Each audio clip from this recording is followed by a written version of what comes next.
De saint Thomas d'Aquin, commentaire de l'Épître aux Romains, chapitre 11, versets 1 à 10. Je dis donc, est-ce que Dieu a rejeté son peuple? Non, sans doute, car moi-même, je suis israélite de la race d'Abraham, de la tribu de Benjamin. Dieu n'a point rejeté son peuple qu'il a connu dans sa prescience. Ne savez-vous pas ce que l'Écriture dit d'Élie, comment il interpelle Dieu contre Israël en disant: Seigneur, ils ont tué vos prophètes, démoli vos autels, et moi je suis resté seul, et ils cherchent mon âme. Mais que lui dit la réponse divine? Je me suis réservé 7000 hommes qui n'ont point fléchi le genou devant Baal. De même donc, en ce temps également, les restes ont été sauvés selon l'élection de la grâce de Dieu. Mais si c'est par la grâce, ce n'est donc point par les œuvres. Autrement, la grâce ne serait plus la grâce. Quoi donc? Ce que cherchait Israël, il ne l'a pas trouvé, mais les élus l'ont trouvé, les autres ont été aveuglés. Selon ce qu'il est écrit, Dieu leur a donné jusqu'à ce jour un esprit de componction, des yeux pour ne point voir et des oreilles pour ne point entendre.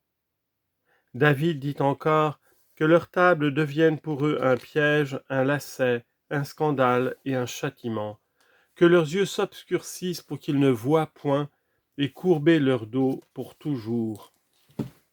Commentaire de saint Thomas. Après avoir établi que la chute des Juifs est digne de compassion, et cependant qu'elle n'est point totalement excusable, l'apôtre montre ici que cette chute n'est point universelle. Il pose d'abord la question, ensuite il la résout à ces mots au verset 1, non sans doute, enfin il déduit la conséquence à ces autres, qu'est-il donc arrivé? Il dit donc, je réponds à cette question, est-ce que Dieu a rejeté totalement son peuple, c'est-à-dire les Juifs, parce qu'il les appelle un peuple incrédule et contredisant? Le psalmiste fait aussi une question semblable en disant, au psaume 73:1, Seigneur, est-ce que vous nous avez rejetés pour toujours? Et encore, Lamentation 2:7, le Seigneur a rejeté son autel. Quand il ajoute au verset 1, non sans doute, saint Paul résout la question en montrant que Dieu n'a point rejeté tout le peuple juif. C'est ce qu'indiquent ces mots, non sans doute, il s'en faut que le peuple juif soit rejeté en entier. L'apôtre le prouve par sa propre personne en disant, car moi-même, c'est-à-dire moi qui vis maintenant dans la foi du Christ, je suis israélite, à savoir de nation. Confère 2 Corinthiens 11:22, sont-ils israélites? Je le suis également.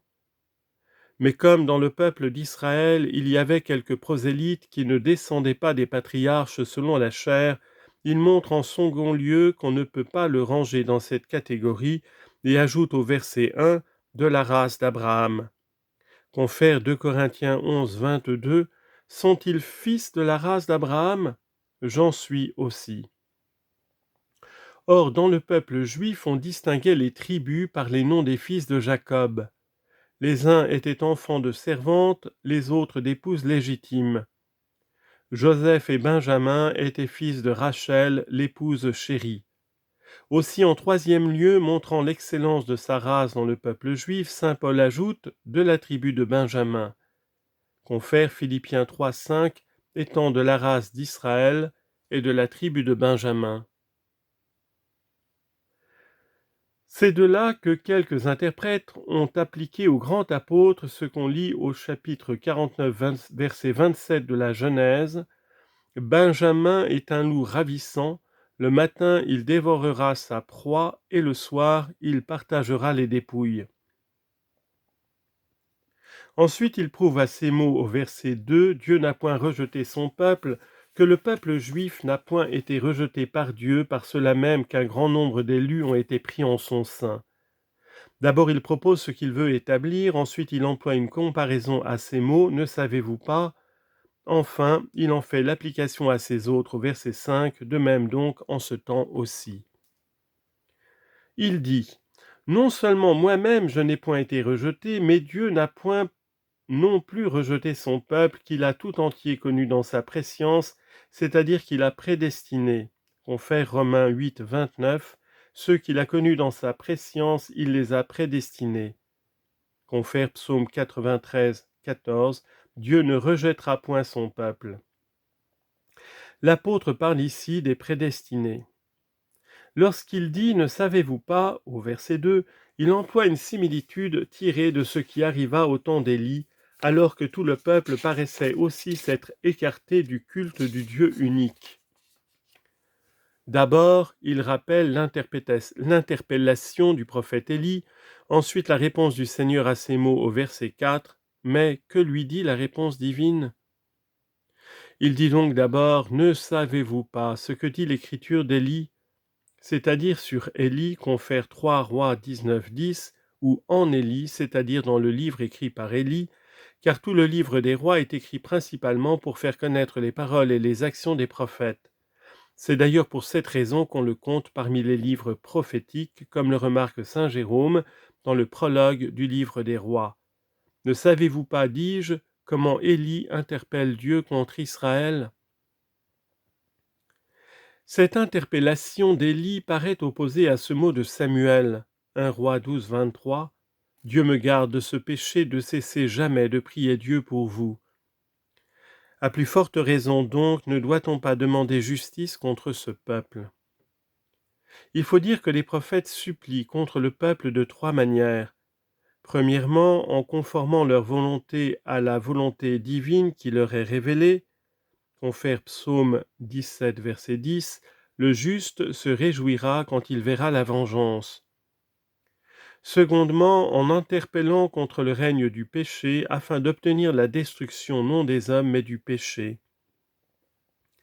Troisièmement, ils interpellent Dieu en ce sens que leur interpellation ou leur prière est un acte d'avertissement, selon ce passage de Jérémie 17, 18, « Qu'ils soient confondus ceux qui me persécutent, c'est-à-dire ils seront confondus. » Or, dans cette interpellation, Élie allègue contre Israël d'abord l'impiété dont les Israélites s'étaient rendus coupables à l'égard du culte de Dieu, d'abord en persécutant ses ministres, ce que l'apôtre indique en disant au verset 3, « Seigneur, ils ont tué vos prophètes. » 3 Rois 18, 13. « Ne vous a-t-on pas dit à vous, mon Seigneur, ce que je fis lorsque Jézabel tuait les prophètes du Seigneur » Confère Actes 7, 52, « Lequel des prophètes vos pères n'ont-ils pas persécuté » Ensuite, quant au lieu consacré à Dieu selon ce passage, Psaume 73, verset 8, « Ils ont porté la flamme dans votre sanctuaire. » Sur ce crime, saint Paul dit au verset 3, « Ils ont démoli vos autels. » Sur quoi il faut remarquer qu'au Deutéronome, chapitre 12, versets 5 et 6, le Seigneur avait fait ce commandement, « Vous viendrez au lieu que le Seigneur votre Dieu aura choisi entre toutes vos tribus, pour y établir son nom et pour y habiter, et vous offrirez en ce lieu vos holocaustes et vos victimes. »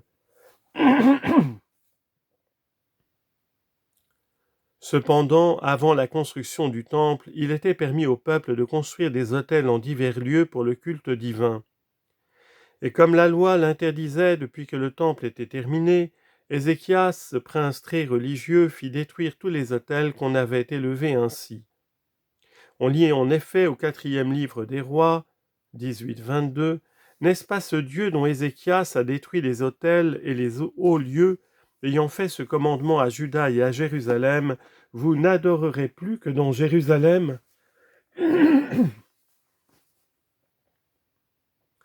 Mais ce qu'Ézéchias avait fait par piété, Akab et Jézabel le firent par impiété pour détruire entièrement le culte de Dieu.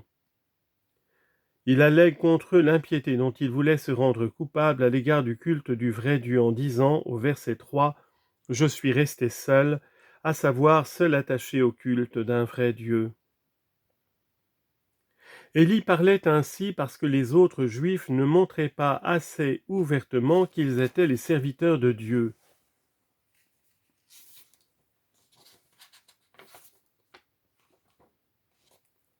Car il est dit de lui, Ecclésiastique 48.1, « Élie le prophète se leva comme un feu et ses paroles brillaient comme un flambeau. » Et « Il recherche mon âme à savoir pour m'arracher la vie. En effet, Jézabel avait envoyé un homme à Élie en disant, confère 3 Rois 19:2, que mes dieux m'accablent de tous les maux si demain à cette heure même je ne vous arrache pas la vie comme vous l'avez fait à chacun d'eux, c'est-à-dire aux prophètes de Baal qu'Élie avait fait mourir. En ajoutant au verset 4, « Mais que lui dit la divine réponse ?» saint Paul rapporte cette réponse de Dieu en disant, « Que fut-il répondu, c'est-à-dire à Élie par Dieu lui-même ? Ceci dis-je qui suis, je me suis réservé comme pratiquant mon culte, en ne permettant pas qu'il tombe dans le péché, 7000 hommes. » On indique ici un nombre déterminé pour un nombre indéterminé, à cause de la perfection des nombres 7 et 1000. Qui n'ont pas fléchi le genou devant Baal, c'est-à-dire qui n'ont pas abandonné le culte de Dieu. Confère Isaïe 48:7, « N'ai-je pas créé pour ma gloire tous ceux qui invoquent mon nom ?» Lorsqu'il dit au verset 5, « De même donc en ce temps aussi », l'apôtre adapte à sa proposition ce qu'il a dit.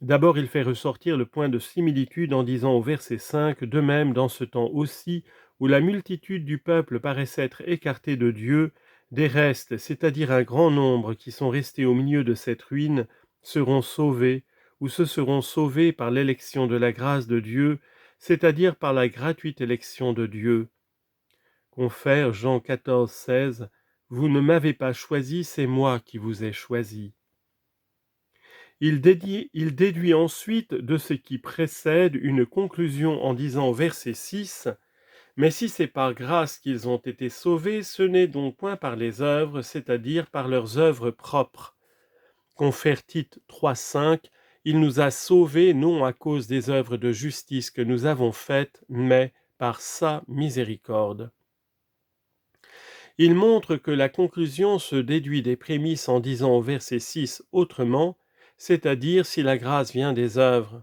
La grâce ne serait plus grâce, car la grâce n'est ainsi appelée que parce qu'elle est gratuitement donnée. Confère Romains 5:1, « Justifié donc gratuitement par la foi. » En disant au verset 7, « Qu'est-il donc arrivé ?» saint Paul déduit la conclusion proposée.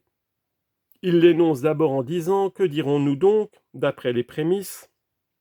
Nous dirons ceci, qu'Israël, quant à la plus grande partie de ce peuple, n'a point trouvé ce qu'il cherchait, c'est-à-dire la justice. C'est ainsi qu'il faut entendre ce qui précède. Confère Romains 9:31, « Les Israélites, en recherchant la loi de la justice, ne sont point parvenus à la loi de la justice. » Jean 7:34. « Vous me chercherez et vous ne me trouverez point. » Cependant, l'élection, c'est-à-dire ceux qui furent choisis parmi les Israélites, ont obtenu la justice.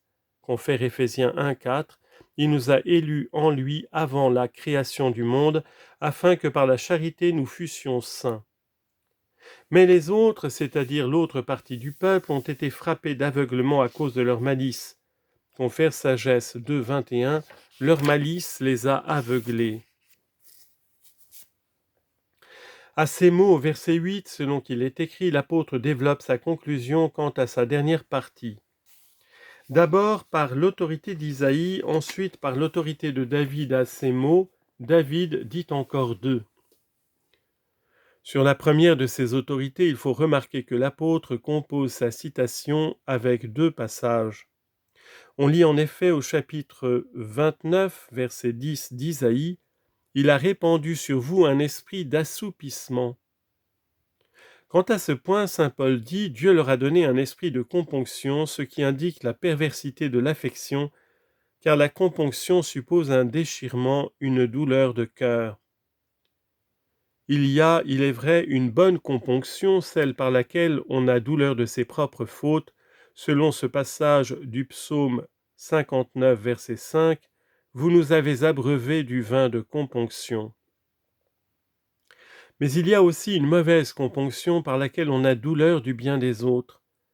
C'est donc cet esprit de componction, c'est-à-dire d'envie, que Dieu leur a donné, non en leur envoyant la malice, mais en leur retirant la grâce, comme il a été expliqué plus haut au chapitre 10, verset 19, « Je vous piquerai jusqu'à la jalousie pour un peuple qui n'est pas un peuple. » On lit encore dans Isaïe 6, 10, « Aveuglez le cœur de ce peuple, bouchez-lui les oreilles et fermez-lui les yeux, de peur qu'il ne voie de ses yeux et n'entende de ses oreilles. » Cette disposition qui marque le manque d'intelligence, l'apôtre l'indique en ajoutant au verset 8 « des yeux pour ne point voir », c'est-à-dire pour ne point voir par eux-mêmes les miracles que Jésus-Christ a opérés sous leurs yeux, et des oreilles pour qu'ils n'entendent point, à savoir avec fruit, la doctrine de Jésus-Christ et des apôtres. Confère Isaïe 42, 20. Vous qui voyez tant de merveilles, votre cœur n'en est-il pas ébranlé? Vous qui avez les oreilles ouvertes, vous n'entendez donc pas? Saint Paul ajoute ce mot qui vient de lui jusqu'à ce jour, parce qu'à la fin du monde ils verront et entendront. Alors que Dieu ramènera aux pères les cœurs de leurs enfants, ainsi qu'il est dit au prophète Malachie 4, 6. Lorsque saint Paul dit au verset 9 et David dit encore 2, il cite dans le même but un passage du roi prophète.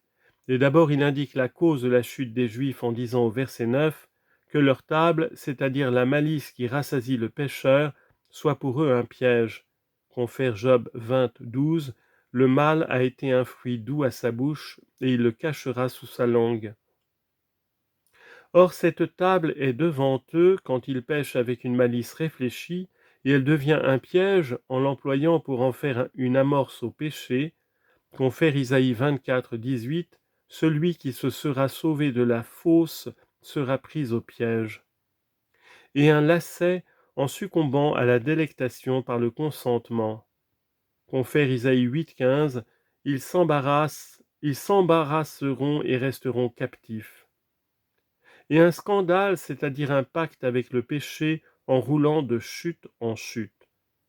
Confère Psaume 118, verset 165, « Paix abondante à ceux qui aiment votre loi, nul scandale ne les fera tomber. »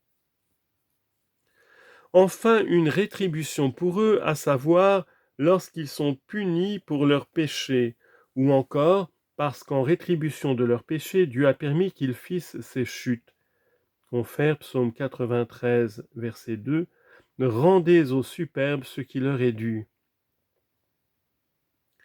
La table, c'est encore, si l'on veut, la Sainte Écriture placée devant les Juifs. Confère Proverbe 9, 2, « La sagesse a dressé sa table. » Cette table devient un piège quand il s'y présente quelque ambiguïté, un lacet quand elle est mal interprétée, un scandale quand on y trouve de quoi s'affermir dans l'erreur, et une rétribution, comme il vient d'être dit. Saint Paul fait ressortir la chute quant à l'intelligence lorsqu'il dit au verset 10 que leurs yeux soient tellement obscurcis qu'ils ne voient point, parole qui de sa part est plutôt une prédiction qu'un désir. Confère Éphésiens 4, 18, « Ayez l'intelligence pleine de ténèbres. » Et quant à l'effet en ajoutant verset 10 et courbez toujours leur dos, c'est-à-dire permettez qu'en eux le libre arbitre qui porte au bien et au mal s'incline des choses éternelles vers les temporelles, de la rectitude de la justice à l'iniquité. Confère Isaïe 51, 23, courbez-vous pour que nous passions.